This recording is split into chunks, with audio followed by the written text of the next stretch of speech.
Hello, everyone, and welcome to the Faith and Finance Forum, hosted by the Catholic Finance Association and sponsored generously by Aquinas Wealth Advisors. This is our last program for 2025. It's been a great year. Thank you, everyone, for tuning in.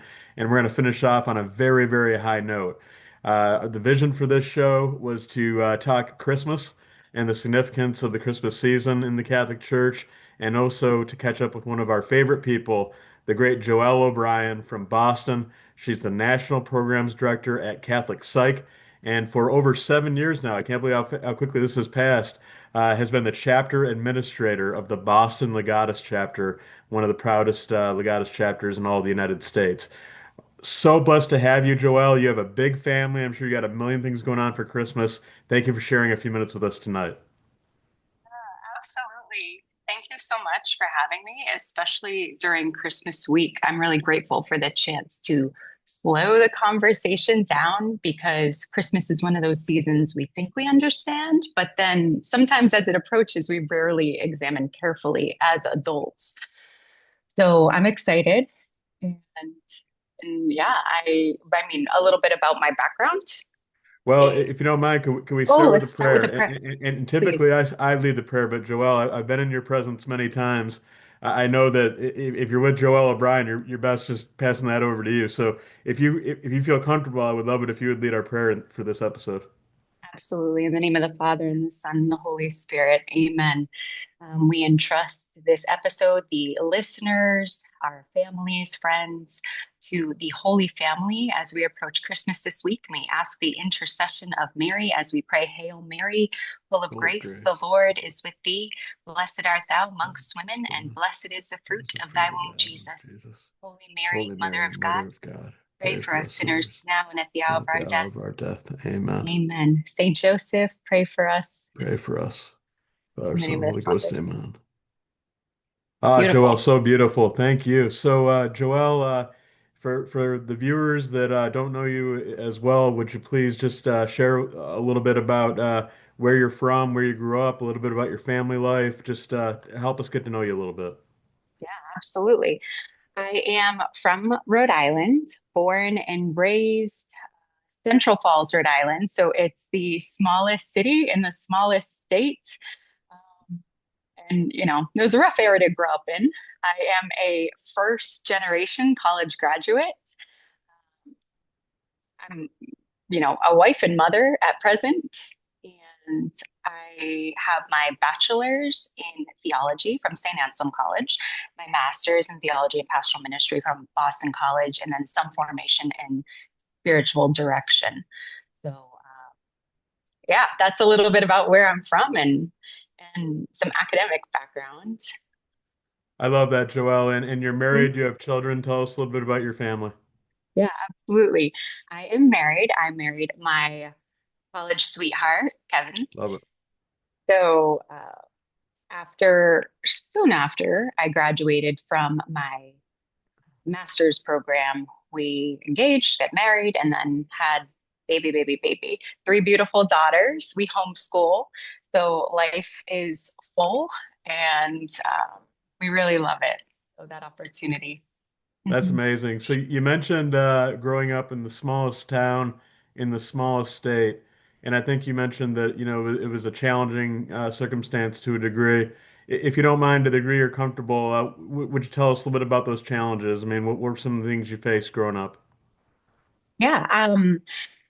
I was born to a teenage single mother who chose life. And so from a very young age, I understood resiliency and even intuitively that, um, my existence itself was the result of a courageous yes. And so, yeah, my mom planted herself, raised a family. I have siblings in Central Falls, Rhode Island. I went to a public kindergarten school. My family wasn't Catholic. Uh, so I went there for kindergarten. And then actually the teacher at the public school said to my mom, she's not going to survive here. You should look at the private school down the road. And my mom Yeah. was Protestant. So of course she was like, oh, not the Catholic school, right? But I ended up going there for second grade. Wow, that's very interesting. So, God bless your mom, like you said, for choosing life. And and here you are. I mean, I know that's a big part of your ministry and your beliefs, Joelle. You're very active in pro-life leadership. Um, has that always been a big part of your life, or is that something you kind of got into recently? Great question. It's always been a big part of my life. Uh, because of my story, a pro-life culture never felt abstract to me. Um, it felt lived. And over time, that conviction deepened. I believe in middle school, I went to my first March for Life in Washington, D.C.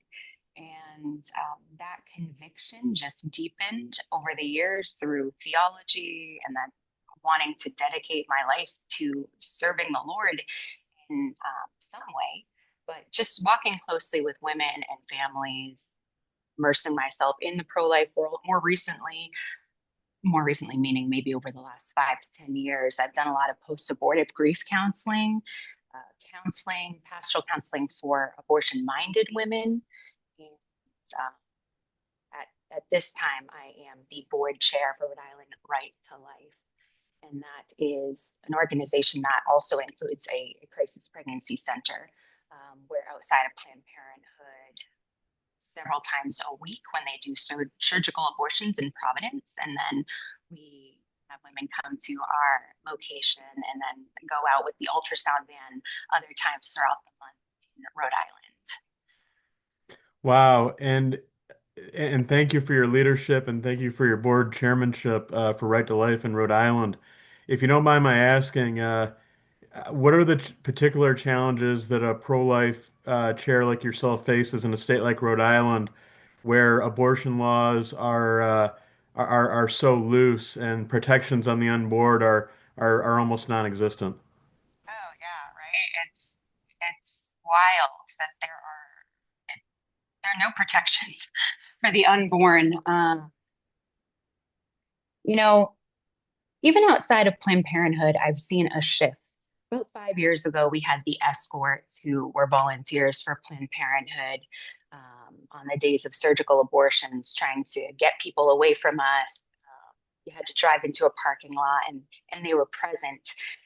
I would say since Roe was overturned a month after the escorts left, and then our work on the sidewalk really shifted. So at the political state level, things are intense. And, what's being passed, what has been passed, and even just life issues in general in our state, it's terrible.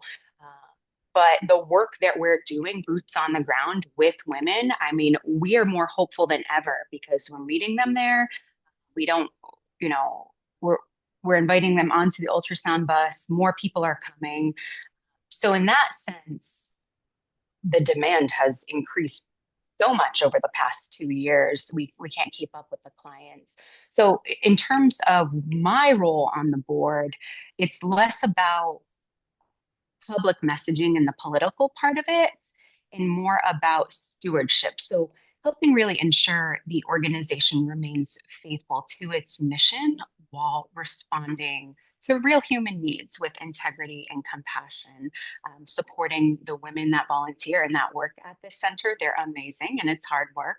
Um, and so much of the work that I do supporting the quiet behind the scenes efforts that sustain a culture of collaboration with the crisis pregnancy centers, dialogue with the diocese, education, outreach. People are shocked at the amount of work that we do and actually what we do on a day to day basis. So, being in this role has really reinforced for me that pro life work is fundamentally relational. A culture of life isn't necessarily built through arguments or visibility, but really built through presence, patience, and accompaniment.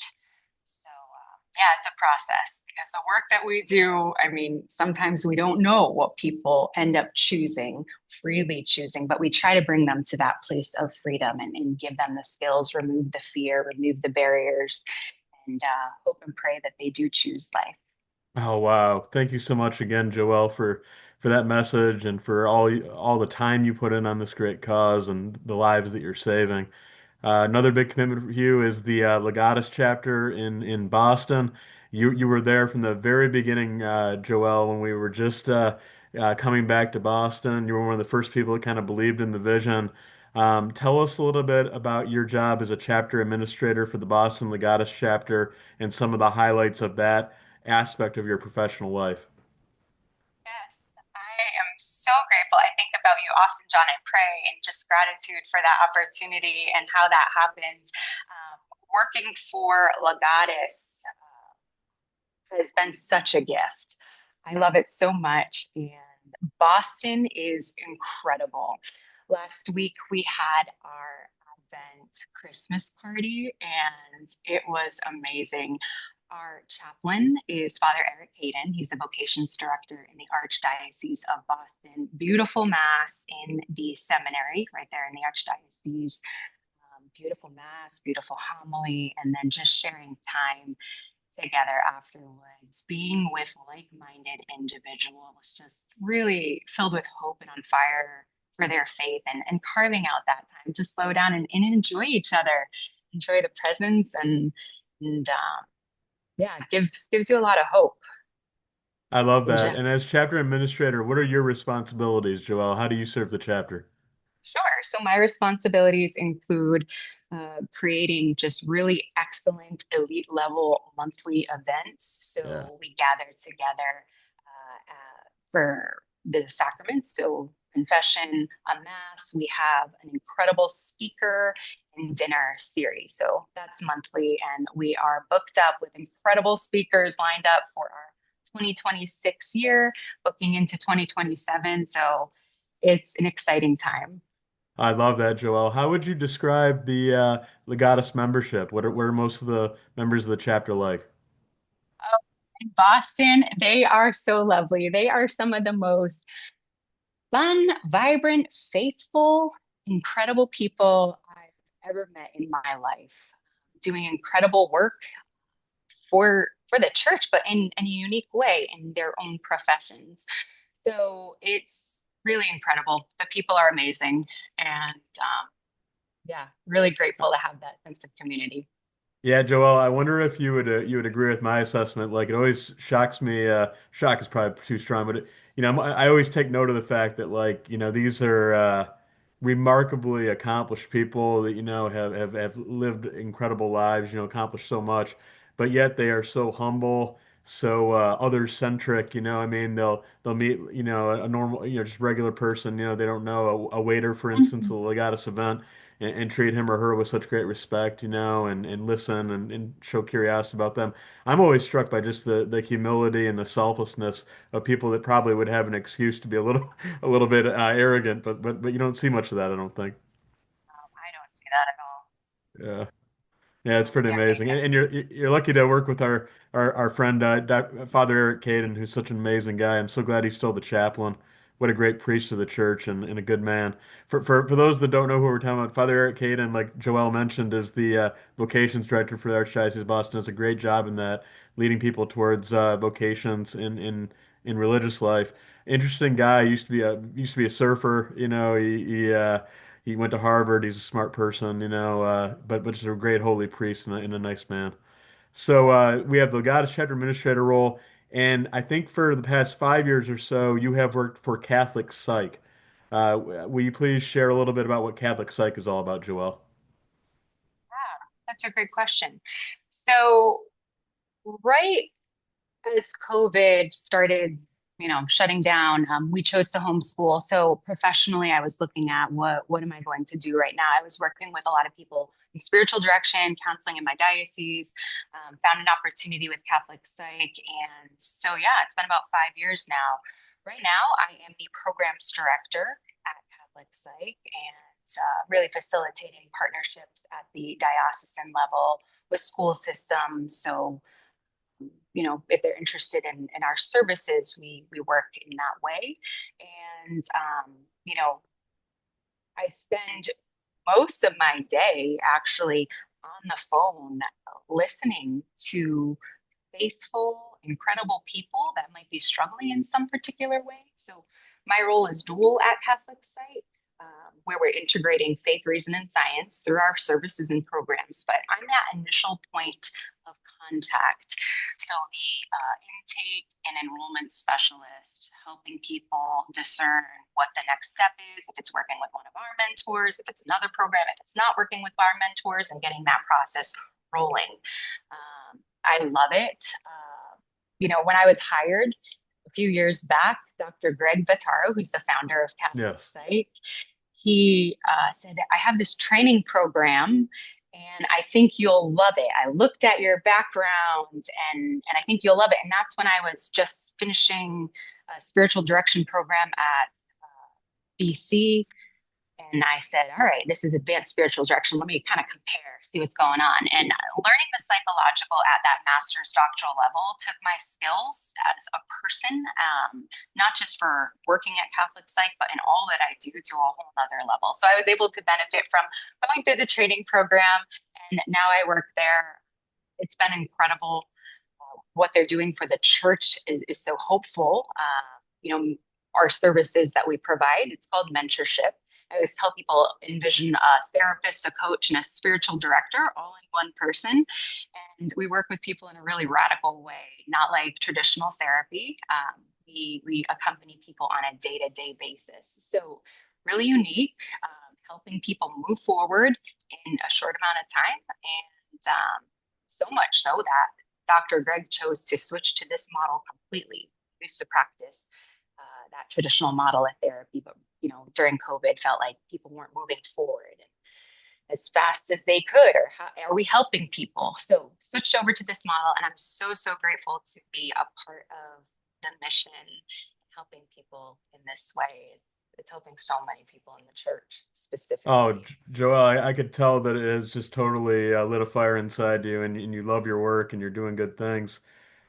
How would you describe the mission and purpose of Catholic Psych? What are you trying to accomplish with it? Sure. So, our mission at Catholic Psych is to provide resources and programs that really integrate faith, reason, and science. So, to help people heal and grow as whole persons. So, not just psychologically, but relationally, spiritually, fully faithful to the Catholic understanding of the human person. So, the heart of the work is called integration. So, not separating faith from mental health or your daily life, but helping them belong together. And what makes what we do at Catholic Psych distinctive is that growth happens through relationship. Our model is an interpersonal model. So, relationship and accompaniment over time. We're not trying to fix people or reduce them to symptoms, but we walk with them as they learn to live with more freedom, responsibility, and presence in the real circumstances of their lives. Wow, I love it. And it does sound, like a very unique approach. And to be honest, there's a little bit of a critique of the psychological profession, of the therapy profession right now out there. I no need to delve too much into it. I think you know what I'm referring to. But it sounds like Catholic Psych is not that. I mean, this is not a therapist that's perhaps manipulating a young person or guiding them towards um, a lack of virtue or a lack of morality. I mean, this is truly Christ-inspired care for the other person, healing profession. You are not what unfortunately a lot of the therapy profession has become. Would you speak to that if you don't mind? Yeah. So, from my understanding, therapy is usually focused on diagnosing and symptom relief. Mm. Yeah. So, mentorship is not therapy. And, when I think of even coaching, that's typically focused on like Mm. goals and performance. So, It looks like mentorship is very different because it's formative. It's about Yes. formation. It's about integration. So helping a person, we're not making diagnoses. We're looking at symptoms. Like, where are you suffering? And we're not here to take that suffering away, right? Yeah. Yeah. Because that's part of the cross that even Christ Yes. carries. So that will be there. So how can we help a person bring faith, emotions, relationships, and daily life together in a coherent way? Um, so, so that's just like a brief, Yeah. tidbit about, therapy, diagnoses, not necessarily helpful.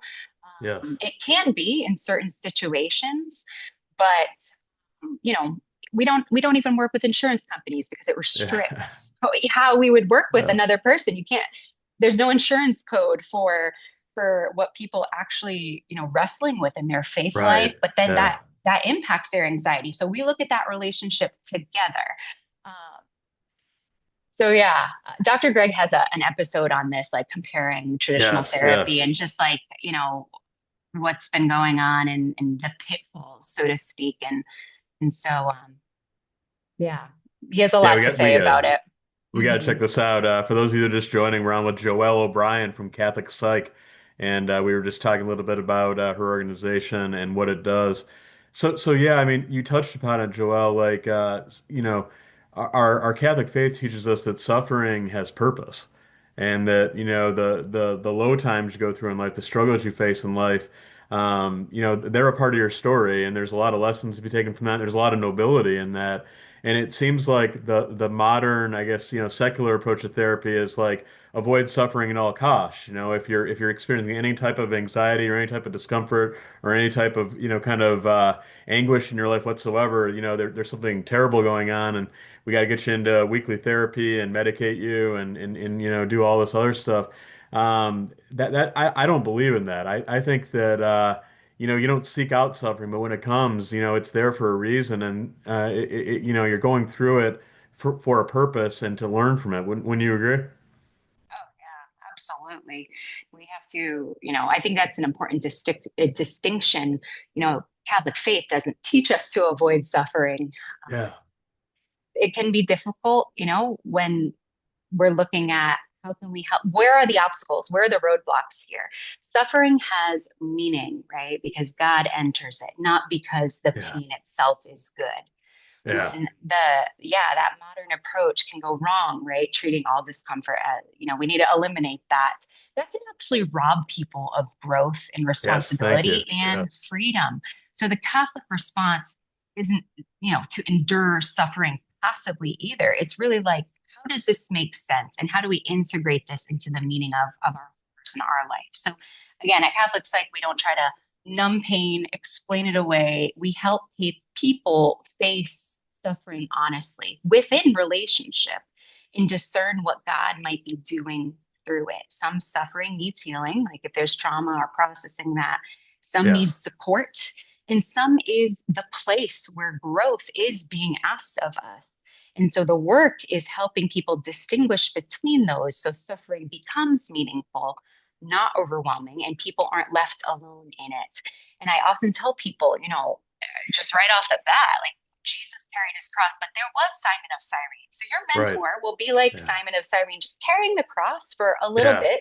So you can take that and then we let that go. You're still going to have that to some degree. So we don't avoid suffering, but we don't idolize it either. We walk with people Wow. through it. Yeah. Yeah. Oh, I love that. Okay, so a potential what do you call the people you serve? Are they patients, clients? Like how would you refer to it? Yes, clients. Clients is good. Okay. So a potential client, let's say, I'm going through a tough time. I'm struggling as a father. I don't think I'm doing a good job. My kids are acting up. I can't figure it out. Trouble, perhaps in the domestic situation, trouble with my wife. Trauma from losing a relative. Do I call your organization or contact and say, hey, I'm facing this. I need to talk to somebody. I need a mentor. Is that how it goes? So that's a great question. Absolutely. We offer free consultations. So I would be a person, my colleague also connects with people, just even see, could this be a good fit for what they're seeking? That's actually a great reason to reach out. situations like what you shared doesn't mean necessarily that someone needs that in-person of therapy right away. Often they're facing real human suffering, parenting pressure, Yeah. marriage difficulties, grief, and they don't know what to do with it. They don't want to carry it alone. So Catholic psych is especially helpful when someone is functioning but overwhelmed and then unsure of, how to integrate the faith with what they're living. Maybe there's shame, maybe they feel stuck, maybe they feel paralyzed. But the first step is a conversation. So we listen, help discern what kind of support is appropriate, and then walk with people in a way that really reflects their dignity and responsibility. We have mentors who had been working with Dr. Greg for many, many years as therapists, now mentors. Um, and we also train people in our model. So let's just say someone reaches out and they're interested in working with a priest. A priest who is a student in our certification training program is working with clients. And so if there's specific, sensitivity, or if someone is looking for a spiritual director, we'll talk, or what are you looking at? What are your goals? And if, that could be a good fit, we'll hook them up, set them up with a mentor in training, or one of our more elite level mentors if there's some complexity in terms of the anxiety and so on and so forth based on what they share. So you would reach out, yeah, have a consultation, see if mentorship could be a good fit. And if it is, you try it out. It's month to month. And we offer a 2 week trial period. So you try it out 2 weeks, experience it firsthand. And if it's not working out for someone, we'll give a full refund, which is Wow. pretty incredible because no Yeah. other therapist I know does something like that. But No, no, you got to yeah. be the only one that does that. We Amazing. Oh my yeah, gosh. so we stand behind what we're doing. It's Yeah. so incredible. And every day I talk to people who are like, I've been in therapy for 15 years, and they say, it's Right. not that I don't like my therapist. I'm still in the same place I was. And it breaks Yeah. my heart, but I like love it. I'm like, oh, you gotta try this. We're gonna move you Wow. forward. Oh, I love it so much. No, that's great. What is Catholic Psych's attitude towards medication, psychoactive medication, et cetera? Do you have a view on that?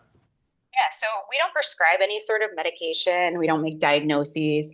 Um, sometimes clients will come to us on medication with their psychiatrist. We just make sure that they are working with a medical professional for the Sure. medication management. But on our end, we start with like, all right, let's look at this anxiety. Let's slow things down.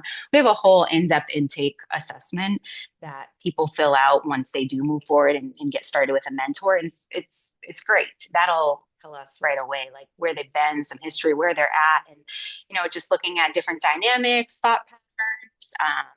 We start working with people, jump in, and even after 2 months, people seem to feel some sense of relief or peace.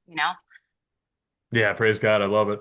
Let me a philosophical question if I could, Joelle. I mean, like, here we are. It's America 2025. Like this is by far the wealthiest, country the world has ever produced. Most people today, even if they have modest circumstances, even if they live in a small apartment or something and have kind of a working class job, they live like better than a king did, 100 years ago, like most of our communities, are relatively comfortable and for the most part safe. And, this is basically a good time to be alive. I mean, technology has made our lives easier in so many ways. There's just a lot that should say that this should be like a golden age for mankind. We should all be kind of like fluttering around planning our next like scientific breakthrough or the next beautiful gift we're going to give to a loved one, etc. But instead, it seems like by every measure, the mental health of our population gets worse and worse and worse every year. Suicide rates of depression, reports in public opinion surveys of general happiness. Most people hate their jobs. I read recently, I think it was a quarter or a third of young men have no friends. The connection with others is weak. Obviously, families, divorce is everywhere. A lot of people aren't happy in their marriages. What why does it seem that so many people struggle with finding happiness in a time where if you on a basic level, on a temporal level, happiness should be easy to find these days? I mean, our society is so advanced, there's so many conveniences. Why are so many people so unhappy, do you think? Hmm. Yeah, that's a great question. I think right off the bat, I think part of the confusion comes from equating comfort with happiness, right? Oh So wow, yeah. we're materially comfortable in many ways. The technology, convenience. I get, Mm, my food delivered from Whole Foods yeah, drop off, right? Different yeah, options. But happiness isn't produced by ease. It's produced by meaning, relationships, mm, and belonging. And those are precisely the things that have.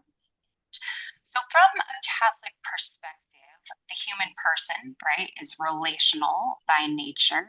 JP2, we are, he yeah, talks yeah, about we're made in relationship for a relationship, like we're wounded in relationship, but we yes, are made for communion with God and with others. And when life becomes organized around efficiency and autonomy and yeah, self sufficiency, people may be comfortable but deeply lonely. And that's why I believe, you can see rising rates of depression and suicide, even in a wealthy society. Men in particular often suffer yes, because they're formed to carry responsibility without connection, right? They're told to be strong, productive, independent, but not necessarily known. And mm, without real friendship or a shared purpose or a sense of being needed beyond performance, happiness kind of erodes. So I think that, the faith reminds us that happiness isn't the absence of suffering, just it's the presence of love, of mm. meaning, of self gift.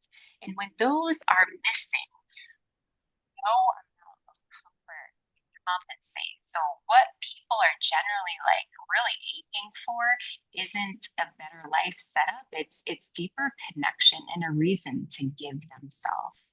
I love Yeah. that. No, that's so good. That's so good. And it sounds like that's exactly what you're getting at with Catholic Psych, with the focus on mentorship and relationships. That seems to be the solution, right, Joelle? I mean, maybe what's really going on is just that so many people have convinced themselves that like the next material possession they acquire, or the next swipe of their phone, or the next, like you said, having your food delivered, if I could just get that next convenience, that next material acquisition, that will make me happy. And how many more times that needed to happen before you realize it doesn't make you happy? And perhaps the real happiness is found in you know a, a marriage that is thriving, a spouse that you really love, your kids throwing their arms around you. I love you, mommy, when you come home, like from work or from an errand or whatever, or just having a great friend, I mean, somebody that you've gone through the good times and the bad with that you can listen to and support. Maybe that is the real treasure in the world, right? And not all these gadgets and gizmos that the world seems to suggest are paramount. What do you think? Yeah, yeah, I agree 100%.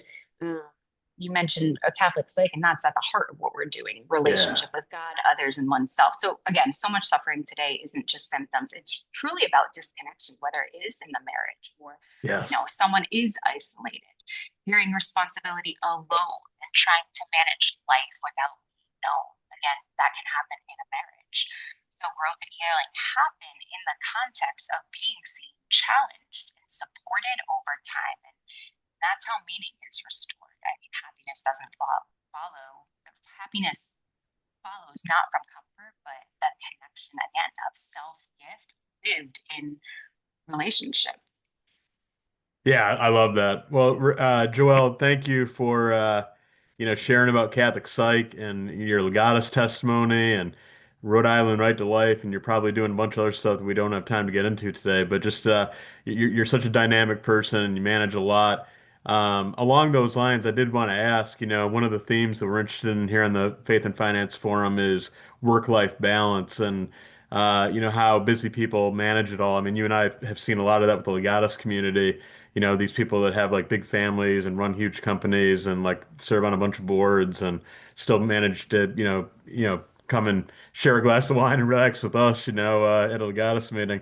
But what's your tip to busy young people or just, busy people in general, as a mother of three and as a volunteer leader and a professional and all the hats you wear, Joelle? Like, how do you keep it all together when time is finite, but the demands are numerous? Sure. Yeah, that's a great question. How do I balance the thing? So I'm always a little hesitant with the word balance, right? Yeah. Because it suggests that everything is held together evenly at the same time, and that Yes. hasn't been the experience for me.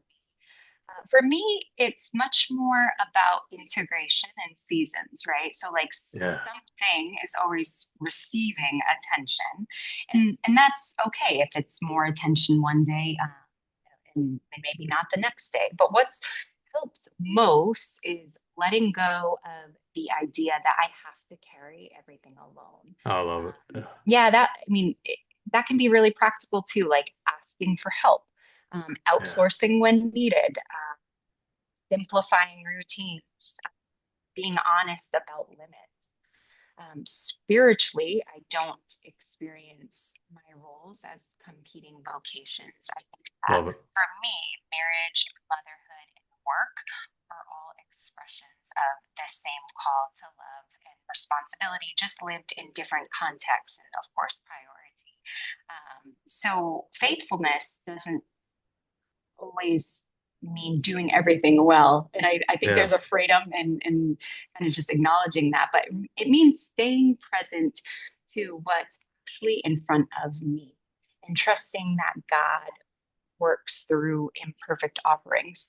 So when I mean integration, do you know what I mean by that, or do you want me to just?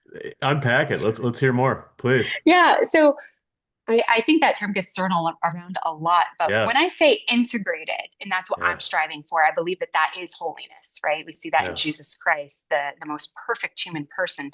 But it means really a faith that isn't lived separate or in a separate compartment from the rest of life.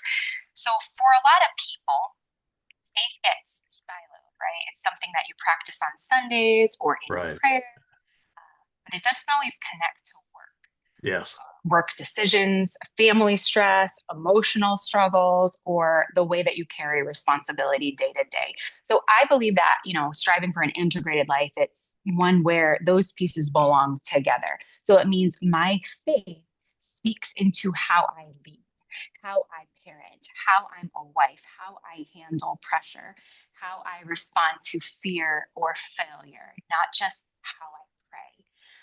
It also means I take my humanity seriously, like my emotions, my limits, my relationships, and my wounds. They're not obstacles to faith, they're part of the place where God meets me. And so, just in practical terms, integration looks like not pretending I'm one person on Sunday, Right. right? And then Yeah. another at work, or it's really allowing God to meet me in real situations, in my fatigue, in my discernment, conflict, uncertainty, and letting faith shape how I respond there. So that's why I think Christmas is such a powerful image of Yes. Yes. integration. Oh man, it's like God doesn't redeem us from a distance. He enters human life fully. He doesn't even go around it. He enters into it. The body, the emotions. Jesus had a nervous system. Like, he gets it. He gets us. He doesn't ask to escape his humanity in order to be holy, but he enters it and restores from within. So again, integration, I'm really talking about wholeness, a life where that faith, reason, emotions, work, and family aren't competing, but gradually being brought into coherence, if that makes sense. No, I love it. And what a great segue to really one of our big themes for this conversation, Joelle, the Christmas season, that is so important to me and my family, and I know it's cherished in your family too, in the O'Brien household. Joelle, I took note earlier this month when you started writing about Advent and what it meant to you. I thought your reflections were so moving. I've read them and reread them a few times now. What compelled you to write about Advent and Christmas this year and be so open and sharing about how you feel about it, Joel? Yeah, that's a great question. I started writing because over the last year, in ordinary conversations, people kept saying, "You should write that down." Yes. And after hearing it enough times, And through my prayer, decided to try. And Advent felt like the right moment.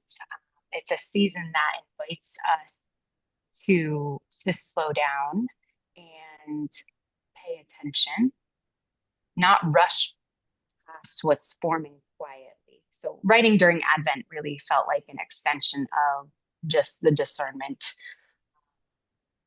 And the first article I wrote was at the beginning of Advent, a pro-life organization that I'm connected with had asked Yes. me to just share what is the connection, and I really love bringing a pro-life theme into something, into pretty much everything. um, Yes, yes. but just it God's work is already underway long before we see it. So I thought, let me write about this and launch this blog post here, and just take this time to look at where does God grow quietly in our life Right. in hidden, Yeah. unexpected places, and that waiting doesn't mean nothing is happening. And I hear that a lot from people that I speak to in spiritual direction, or counsel, just on in conversation after mass or wherever. Yes. And so that piece, that first article, really set the tone for how I was entering into this season, and Yes. hoping that others could relate to that. Yeah, it seemed what I took away from it at least was the message of slow down, and not have Advent be like a time where you're just like going particularly crazy, like with the kids' activities and the shopping and the work, and all the other stuff you have going on, but really, intentionally seek out those moments of calm and peace and reflection to focus on the true meaning of this season. That's what I took away from it. I've really tried to do that. And I love, Joelle, that you chose this moment where most people would say it's the busiest time of the year, it's the most hectic time of the year. You steered right into that, and you said, no, no, no.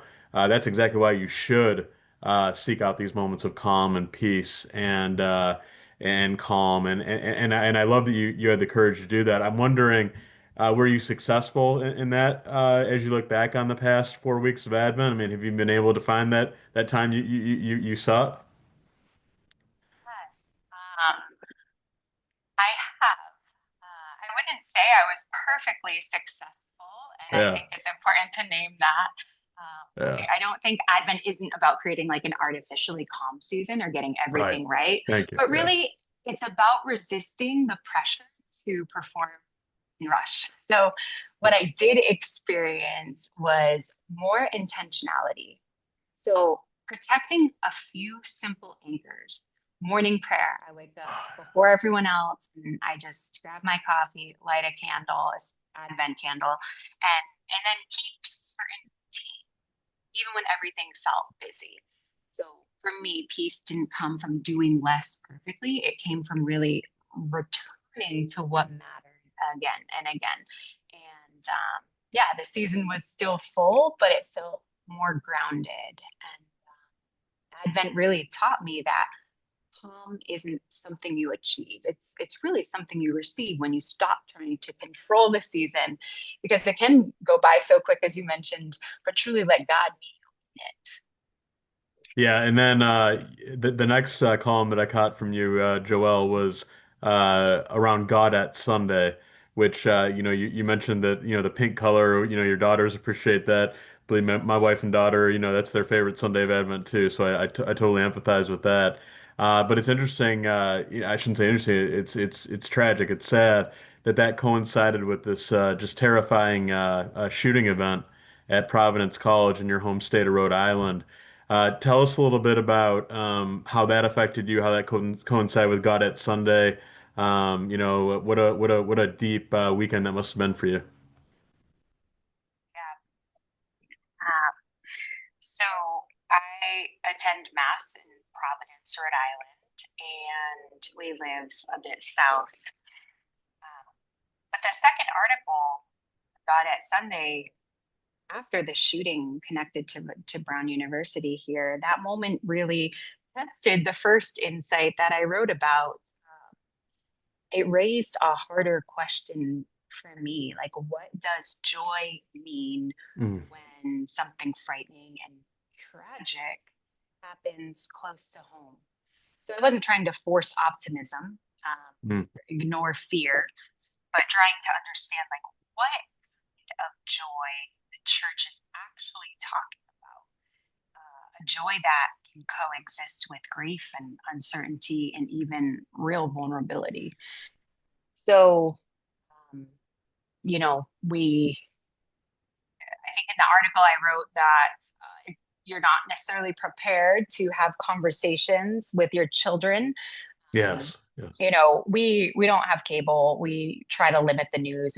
We'll check it on our own phones or whatnot. So we can shelter that from the girls from like seeing Thank you. Yes. it on the news, but knowing how close our parish was, Mm, like mile down, and knowing people who are students there, work mm, there, who are on lockdown.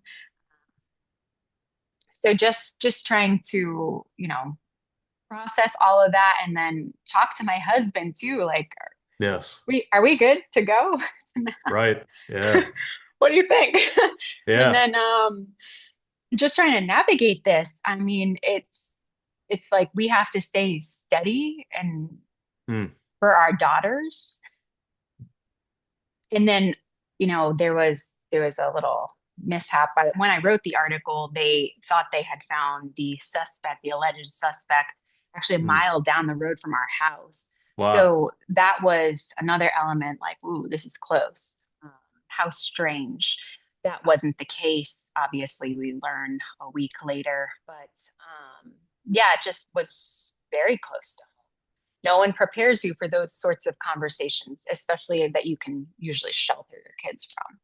But Yeah, yeah, and I just know academia and the academy are such a big part of your life too, Joelle. I mean, so I'm sure you could see yourself in those seats, and I'm sure that was very challenging for you. I'm curious, did your daughters become aware of the event, and if so, how did you end up kind of talking to them about it?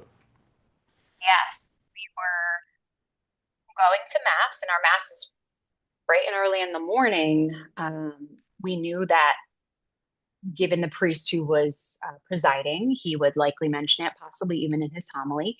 So Yeah, that is something where they might be like, "What's going on?" And we just wanted yeah, to ground them, have that conversation. So my instinct is always to start with presence rather than explanation. Keep it simple but honest, without any sort of graphic detail. So just yeah, something really terrible happened at Brown, not far from there. So you might hear about that at Mass today through people or in the prayers of the faithful. And that's what we're praying for.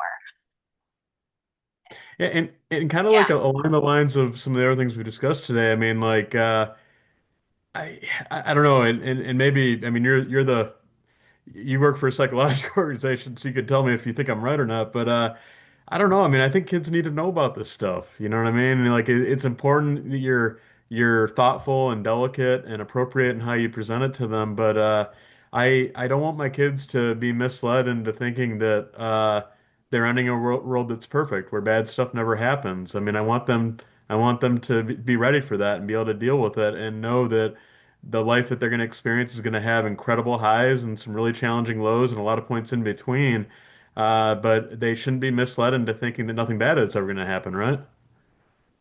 Yeah. Um, you know, After we shared that information, I think it's important to be honest. And we shared it. One of my daughters actually asked me, well, will that happen to me when I go to college? This is my young daughter. And that helped me realize she's not talking about the event anymore. Yeah. She's asking whether she's safe and supported in her own Mm, future. So I just start with presence, um, mm. not explanation, because children read our tone Yes. before our words. So I So didn't true. promise that would never happen. I don't think that that's a good thing to do. Um, Yeah. I I think certainty, that kind of certainty isn't real, and kids can sense that. Instead, what I did was really just acknowledge the fear and say, yeah, I understand why that would make you worried. It's a terrible thing. And so we named something without going into details. We prayed together briefly, and then returned to our routines.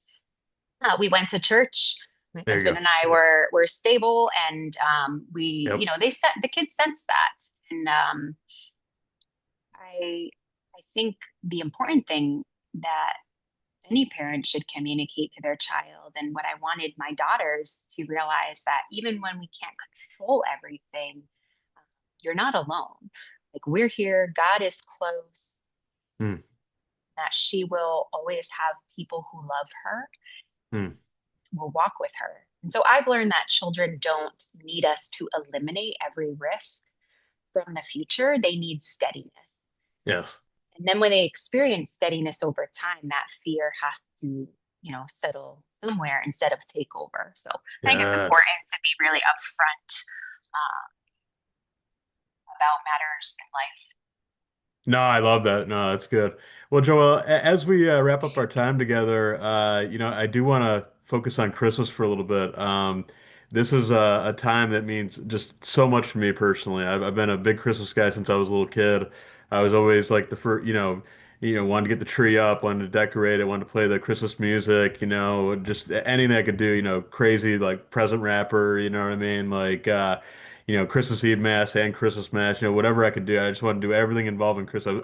I've seen every Christmas movie like 100 times. Like I get really really into it. I know it's special to you too. Would you mind sharing with us a little bit about what Christmas itself, this week that we're in right now as we build up to Christmas Eve and Christmas Day, what has Christmas meant to you throughout your life, Joel? Ah, that's such a great question. For me, even this week specifically, it's felt Yeah. so grounded. Like the tree, the music, the liturgies, they Yeah. matter because they gather us back to something real, and they Yeah. slow us down. They remind us God comes close. Um, and I mean, even just like thinking about Christmas, what strikes me the most about it in general, and then that's communicated in the traditions and what we do with our children, is Christmas, it's realism, right? Like, God doesn't bypass human life, he enters it. And I don't think we sit with this reality often enough and celebrate this, and what this tells us about God. And it tells us something very important, that God isn't distant from the ordinary realities of our lives. So he's not waiting for us to be different before he draws near. He chooses to be present right where human life is actually lived, in families, in relationships, in the long middle years that don't feel dramatic or spiritually impressive. So I mean, when you I could talk so much about this topic, so I'm trying to really focus it here. But you know, that's why Christmas is such good news, right? Like, it tells us our humanity, even how I parent in our parenthood. Uh, God works through it. He enters into he. It's something he redeems. It's something he generally teaches us how to live. And so, that being said, I think that it's so fun being a parent during Christmas time, and traditions matter so deeply for me and for my kids. I am like all into it. In our home, it may look ordinary.